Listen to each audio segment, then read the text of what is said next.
கைது செய்யப்பட்ட ஞானசேகரன் அரசியல் கட்சி தலைவர்களோடு புகைப்படம் எடுத்திருக்கிறார் என்று காரணம் சொல்லி அதற்கு திமுக பொறுப்பேற்க வேண்டும் என்று கூறுவது அப்பட்டமான ஒரு அரசியல், ஆதாய அரசியல். இந்த மாதிரி முக்கியமானவங்க பக்கத்துல ஒரு புகைப்படமோ அவங்க பக்கத்துல இருப்பது போல முகநூல்ல பதிவு செய்வதற்கு ஒரு புகைப்படம் தேவைப்படுது. அந்த கட்சியில ஒரு பதவி தேவைப்படுது.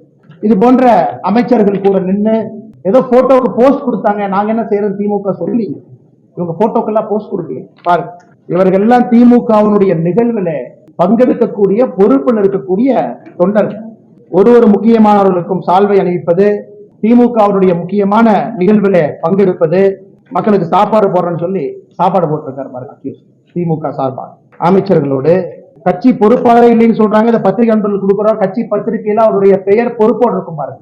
முரசொலியில அவரை பற்றி வந்திருக்கக்கூடிய பொறுப்பில் இருக்கக்கூடிய அந்த மனுஷனை பாருங்க. ஆனா இன்னைக்கு நாம என்ன சொல்றோம்னா, திமுக இருந்தாரா இல்ல பாரதிய ஜனதா கட்சி வேலை இல்லாம இந்த அண்ணாமலை ஏதோ ஒன்று நேற்று வந்து கிளப்பி சொல்லிட்டு இருக்காரா?